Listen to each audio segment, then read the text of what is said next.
Então, seguindo nossa aula, vamos falar um pouco de isomeria de aminoácidos. Para começar, gente, vamos dar o conceito de isomeria. Nesse caso, a isomeria que nós vamos trabalhar é a isomeria ótica, que nesse caso, por ser ótica, necessito da luz, da projeção de uma luz, para eu determinar os tipos de isômeros. Mas vamos entender o conceito.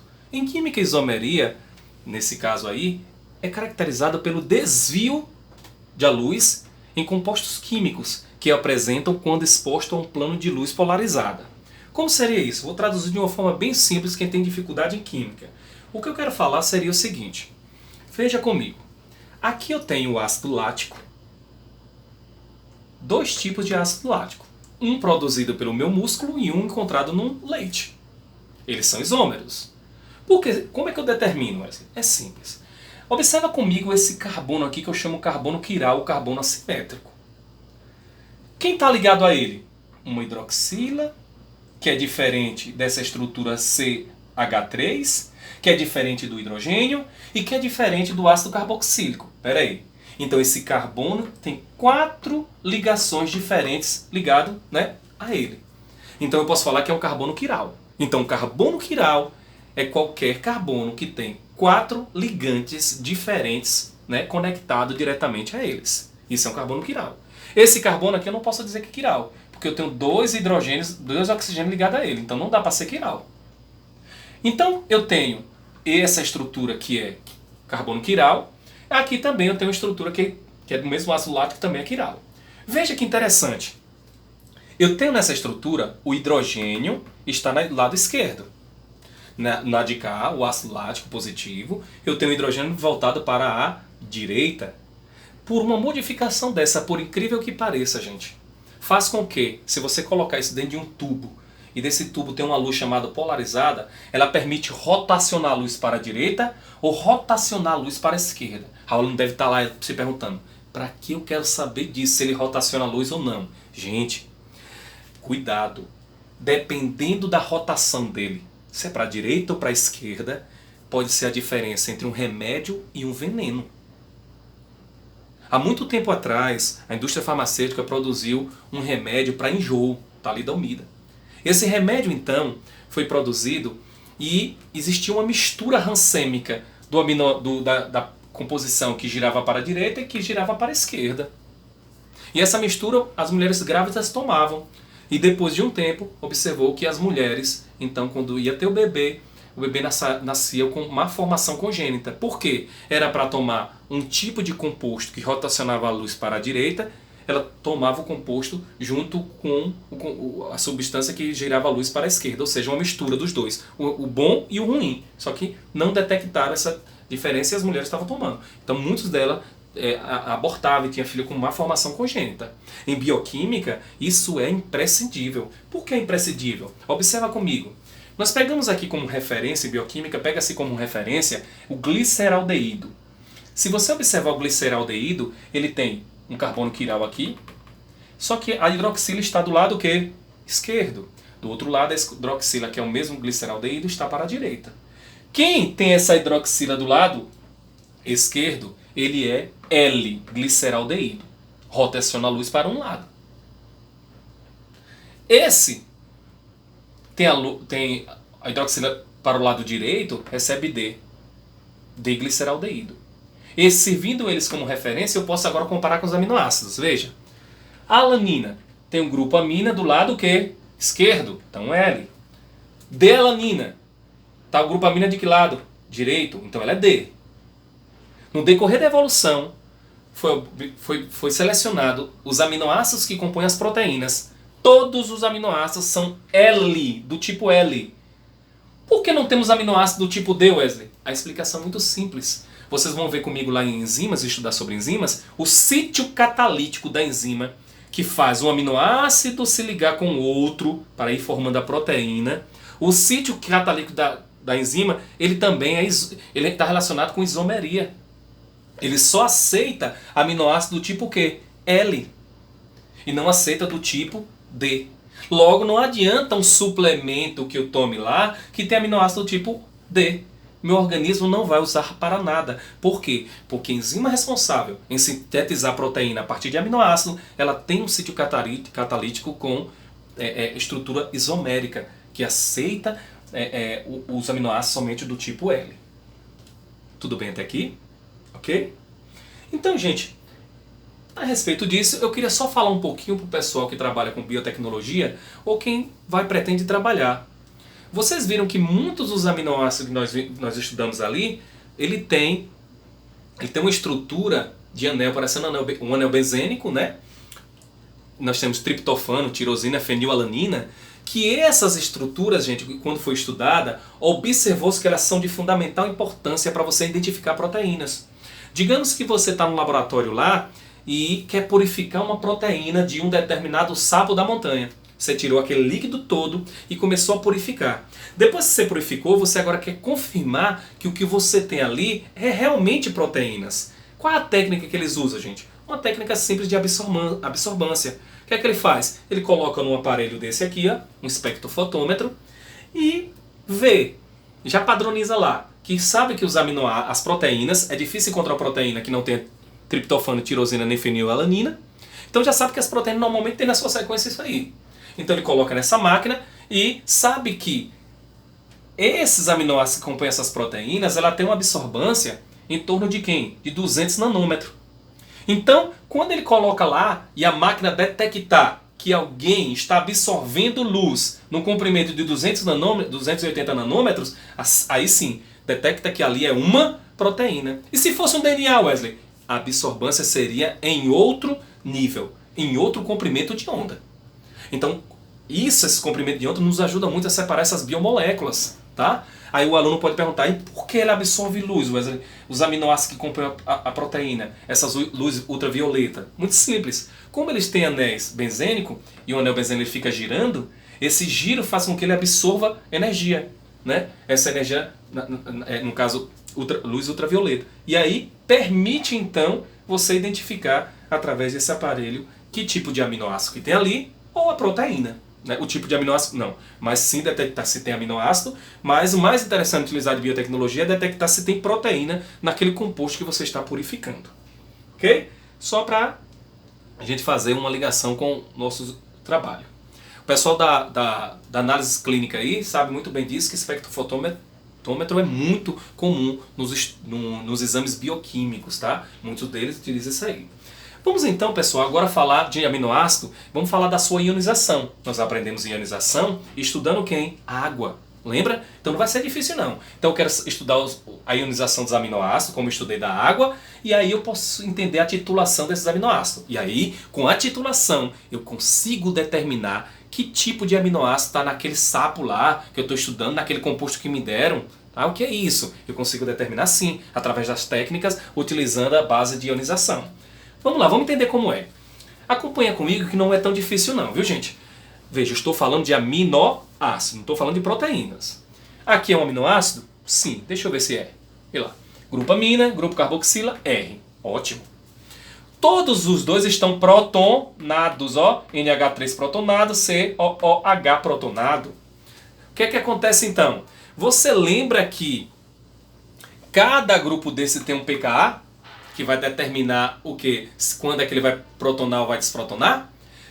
Nós vimos que em média, o grupo carboxila, o seu pKa é em torno de 2. Vamos colocar assim, em torno de 2. Já o pKa do grupo amina é em torno de 9. Vamos colocar no geral. Então, se eu colocar o aminoácido em pH 1, o pH 1 está abaixo de quem? Do pKa, que é 2 do grupo carboxila, e também está abaixo do pKa do grupo amina, que é em torno de 9. Quando eu tenho uma situação assim, se eu pegar esse aminoácido e colocar em um meio ácido com pH 1, todo mundo vai ficar protonadinho, sabe? Não vão liberar o hidrogênio, vão estar protonados. E qual é a carga final desse aminoácido? O aminoácido então vai apresentar carga positiva. Certo? Vai ter carga positiva. Entretanto, gente, os aminoácidos lá nas nossas células tem um pH em torno de 7. É bem diferente. Tem um pH em torno de 7. Como é que se comporta de uma forma geral esses aminoácidos? Né? Considerando a estrutura básica de um aminoácido, tá, gente? Como é que ele se comporta? Bom, no pH 7 o que é que acontece? pH 7 está acima do pKa, que é em torno de 2, do grupo carboxila e também está acima do pKa do grupo amina, que é em torno de 9. Desta forma, vai estar desprotonado quem? O grupo carboxila, perde hidrogênio, ficando com a carga negativa. E o grupo amina, tá? Desculpa, gente, ó. O grupo amina, o pKa é em torno de 9, né? Só que o pH é quanto? 7. Está abaixo, não está abaixo? Então ele continua protonado. Só retificando.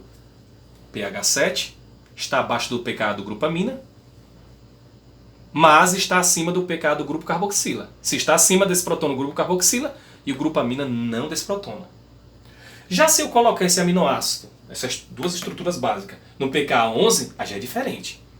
No 11, pKa do grupo carboxila é 2, então continua desprotonado.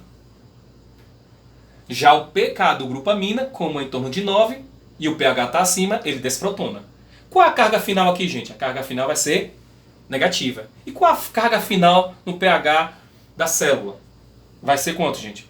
Negativo com positivo, aí anula. Vai ter uma carga residual 0, tá? Vai ser 0. Então, só para reforçar, quando o pH for maior do que pKa, ocorre desprotonação, tá? Porque tem muito íon de hidrogênio. Quando o pH for menor do que o pKa, tem ausência de hidrogênio ou pouco, substância, então, desprotona. pH maior que pKa, tem muito íon de hidrogênio, todo mundo fica protonado. Mas quando o pH for menor do que o pKa, aí a ausência, todo mundo fica desprotonado. Vamos melhorar agora para a gente entender. Vamos bem com calma. Eu estou pegando como exemplo a glicina. Vamos entender. Isso eu preciso que vocês entendam muito bem para as técnicas de bioquímica. Vamos pegar a glicina. A glicina, então, gente, é o aminoácido mais simples que existe. Grupo carboxila protonado, grupo amina protonado. O grupo carboxila da glicina, o pKa é quanto? O pKa dele é em torno de 2,34. Qual o pKa do grupo amina da glicina? Em torno de 9,6. Excelente. Veja comigo.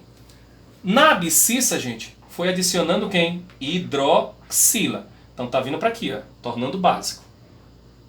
E na coordenada eu tenho pH, certo? Então acompanha comigo. Se o pH for em torno de 1, que é mais ou menos aqui, em torno de 1, esse pH está acima ou abaixo do pKa? O pH está abaixo. Se está abaixo, ele continua protonado. Ele continua protonado. O grupo carboxila está protonado. Bem como o grupo amina, que está bem... o pH está bem abaixo do pKa.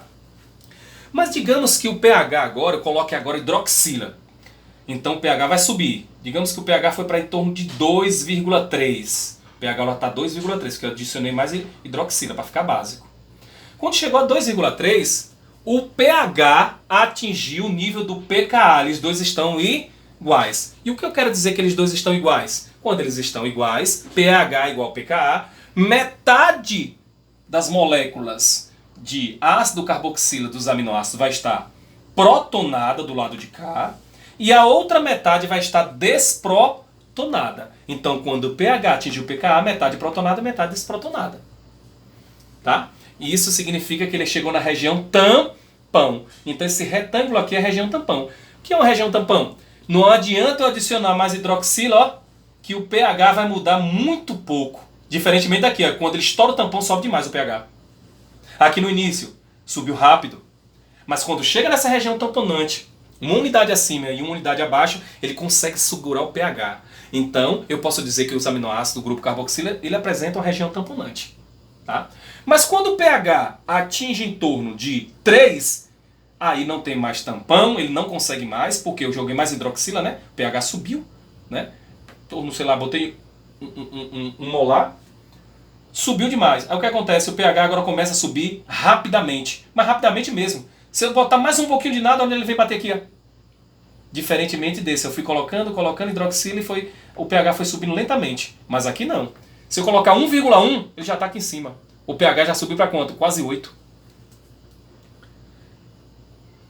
E mesmo se ele chegar no pH, vamos dizer, 7, só vai estar desprotonado quem? O grupo carboxila. O grupo amina não, mas não. Porque o pKa dele é 9. Está bem acima do pH 7. Muito bem.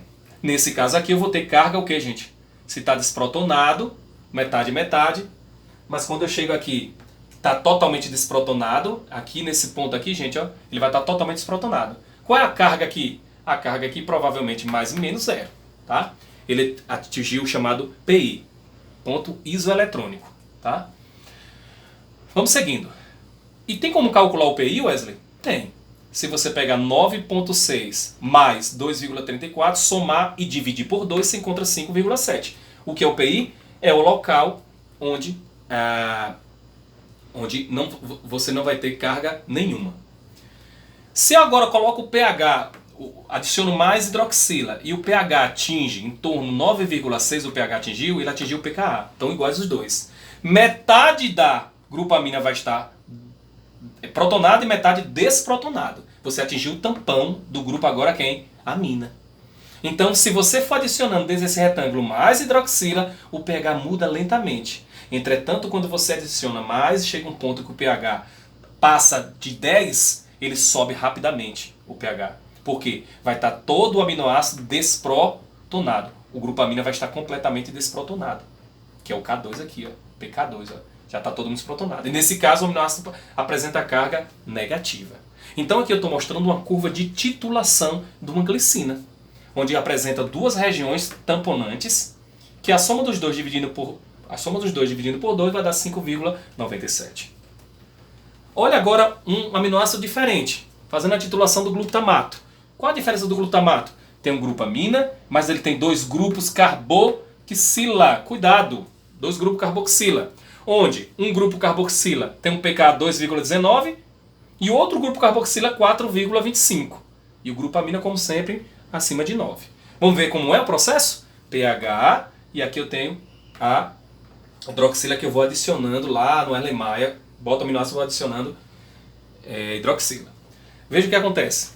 Quando o pH é 1, está abaixo do pKa, não está? Está todo mundo protonado. Está assim, ó. Qual é a carga que tem, gente, do aminoácido? Positiva. Mas quando eu for adicionando hidroxila e atinge o pKa, que é 2,19, o pH é igual a praticamente o pKa, eu atingi o primeiro tampão, região tamponante do primeiro ácido carboxílico, onde vai estar metade protonado e metade desprotonado. Por isso que ele pode receber prótons de hidrogênio e consegue segurar o pH. Mas quando ele sai da sua região tamponante, ele sobe mais rapidamente o pH. Aí, nesse caso, quando eu vou adicionando mais hidroxila, ele chegar ao pH 4, ele chegou ao segundo tampão, região tamponante, que é do segundo ácido carboxílico, onde metade vai estar protonado e metade desprotonado. Tá? Aqui eu estou mostrando que ele já ultrapassou aqui, gente, ó, o 2,19, então eu vou ter agora o quê? Uma parte positiva e uma parte negativa. Aqui vai ter uma carga residual, é zero.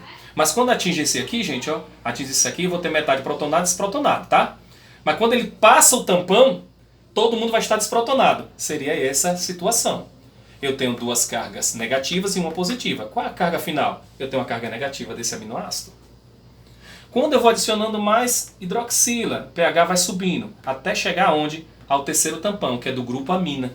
Terceiro tampão do grupo amina, onde vai estar metade protonado aqui e metade desprotonado, que é em 9,67. Passando do tampão dela, ela desprotona de vez, e aí eu passo a ter um aminoácido com duas cargas negativas. E se eu quiser, Wesley, calcular o PI, que é o potencial hidrogênio iônico, o ponto iseletrônico, como é que eu calculo que não vai ter carga nenhuma mais? É simples, gente. É assim, ó. Tá vendo os dois valores não são próximos? Eu somo e divido por 2. E quando eu tenho um aminoácido que tem dois grupos amina, aí ele vai estar mais ou menos aqui, eu também pego os dois valores que estão próximos, somo e divido por 2. Sempre assim. Pego os dois valores mais próximos e divido por 2. Eu não pego os 3 e divido por 3 não, não existe, tá? Nesse caso que eu quero saber o PI, somo os dois e divido por 2. Se fosse um aminoácido básico que tem dois grupos amina, aí eu pegaria os valores mais próximos também, somava e dividia por 2. Desmistificando algumas coisas. Gente, existem aminoácidos naturais e aminoácidos essenciais. Isso é fato. Existem os aminoácidos naturais, tá? E essenciais. os que o seu corpo já produz e os aminoácidos que você tem que adquirir através da alimentação. Aí me vem uma história muito legal. O pessoal tem a mania de comprar colágeno, pílula de colágeno, passa colágeno no rosto, achando que o colágeno vai melhorar sua pele de fora para dentro. E não existe isso, gente. Primeiro, o colágeno é uma proteína pobre. Por que é uma proteína pobre? Porque ela é rica em aminoácidos que o meu próprio corpo já produz.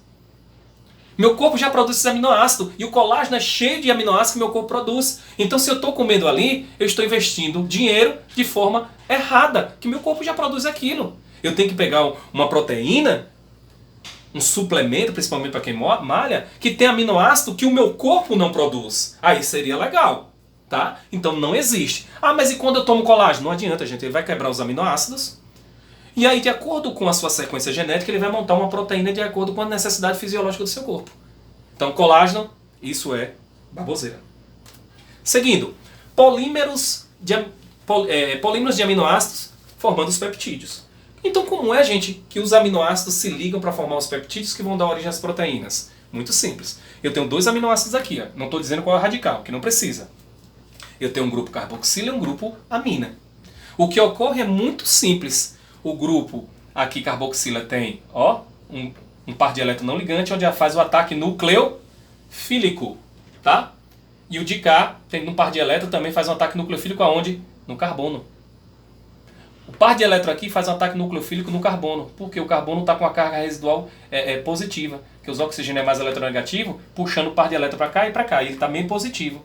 E aqui como é negativo, é um nucleófilo, faz um ataque nucleofílico. E aí nesse ataque nucleofílico, olha como fica bonito, faz uma ligação química, ó, carbonila está conservada, o carbono se ligando com o nitrogênio e sai uma molécula de água. É uma reação de síntese por desidratação em química orgânica que a gente chama. Então, peraí, Wesley, esse ataque nucleofílico eu já falei nas aulas anteriores, volta nas aulas, vale a pena, gente. Se aqui o nitrogênio tem um par de elétrons não ligante, e ele aqui tem uma carga residual negativa, aqui tem uma carga residual positiva. Então vai um ataque nucleofílico do nucleófilo com o eletrófilo, fazendo uma ligação peptídica. Cuidado, gente. Ligação peptídica não é tudo não, é só o que está incolorido aqui. Isso é uma ligação peptídica. E melhor ainda, não está vendo a dupla ligação? Ela não fica só aqui não, ela fica fazendo ressonância. Fica a dupla ligação entre carbono e oxigênio e carbono e nitrogênio. Fica fazendo ressonância, fazendo com que essa estrutura toda fique rígida. Não consegue então dobrar. Não há possibilidade de dobrar. Peraí, mas eu conheço que uma cadeia polipeptídica ela se novela como se fosse um fio de telefone, né? Para formar uma proteína estruturada, né? Mas não nessa região. Aquele dobramento ocorre entre carbono e carbono e entre nitrogênio e carbono. Aqui no meio não. Aqui é um plano rígido. Seguindo então nossa história, tá? Só queria demonstrar para vocês de novo, ó, ataque nucleofílico no carbono, tá? Fazendo a ligação peptídica. E essa ligação peptídica, ora a dupla ligação está com o carbono e oxigênio, ora está com nitrogênio, formando um plano rígido. E com isso eu posso determinar como seria a possibilidade de novelamento de uma futura proteína. Veja, onde é que vai ser o possível novelamento. Vamos bem com calma. Eu tenho aqui uma ligação peptídica, correto, gente? Ligação peptídica que a gente já vem maquinando, conhecendo. Ligação peptídica aqui, ó. Aqui é um plano rígido, ó. Não dá para dobrar. Nessa ligação não dá. Mas há possibilidade de dobrar entre nitrogênio e carbono. Entre nitrogênio e carbono eu tenho uma ligação chamada Φ, que é essa representação aqui. Ó. Então há possibilidade de rotacionar. Entre carbono alfa e o outro carbono tem uma ligação Psi, que a gente chama, tem esses termos técnicos, que também há possibilidade de rotacionar. Então imagine esses quadradinhos aqui, ó, se dobrando para lá e para cá, possibilitando então a cadeia polipeptídica ter esse molejo e se novelando até chegar a uma estrutura terciária de uma proteína funcional. Mas esse novelamento só ocorre por rotação de ligação entre nitrogênio e carbono alfa, Φ, ligação Φ, entre carbono alfa e outro carbono subsequente, Psi. Olha aqui de novo, ó, uma mostra legal como é que ocorre a rotação. Φ e Psi. E cuidado, as extremidades também eles não ficam muito juntas não, viu gente? Porque tem uma nuvem eletrônica aqui e isso dá para ter um impedimento, uma interferência estéril. Então eles se abrem, como se ele abrisse. Então sempre eles vão estar, as pontas, vamos dizer assim, distantes, né? Estou dizendo uma ponta dessa com uma ponta dessa. Então elas vão, de certa forma, vai ter uma certa distância. por conta de impedimento estérico, porque eu tenho um oxigênio aqui, que tem uma nuvem eletrônica grande, né? Uma grande nuvem eletrônica entre os átomos que estão aqui, impedimento ou interferência estérica. Qual a importância biológica dos peptídeos? Ué, você não vai falar a importância das proteínas? Não, gente. Amanhã vai ter aula sobre proteínas. Nesse momento, não. Então, qual a importância dos peptídeos, Wesley? Os peptídeos são muito importantes, gente, no nosso dia a dia, tá? Veja, eu tenho alguns peptídeos aqui, ó, na minha coluna. Eu tenho aí encefalinas, que esse peptídeo só tem 5 aminoácidos. Mas é produzido por quem? Pela hipófise anterior e medula renal. Efeitos principais efeitos. Ele, como se tivesse um efeito analgésico. A ocitocina, hipófise anterior produzido, só tem 9 aminoácidos, ajuda na contração muscular do útero, contribuindo no processo lá de parto e também para ejeção de leite no processo de lactação. Vasopressina, hipófise anterior, que nós vamos estudar isso aí lá em metabolismo, que nós vamos ter um curso só sobre metabolismo, não é isso? Glucagon, que está relacionado ao controle, junto com a insulina, da glicose no nosso sangue. Então tem vários tipos de peptídeos de importância incomensurável na fisiologia humana. Ok? Então, gente, eu peço a vocês que, por favor, segue lá no nosso YouTube, tá? Biologando com o Prof. Wesley Santana, que vale a pena. Nós temos, todos os dias nós vamos ter várias aulas. Vocês estão vendo que são aulas aprofundadas, pequenas, mas bem aprofundadas, tá? Amanhã nós temos aulas sobre funções, estrutura de proteínas e evolução também. Nós vamos falar o processo de evolução considerando quem? As proteínas. Muito obrigado pela atenção de vocês. Vai lá também no Instagram, @prof_Wesley Santana, e aperta lá no link e vai para o grupo. Você tem direito a receber também aqui certificado por esse curso, tá? Ok? Muito obrigado pela atenção de vocês. Como sempre, é um prazer incomensurável, inenarrável.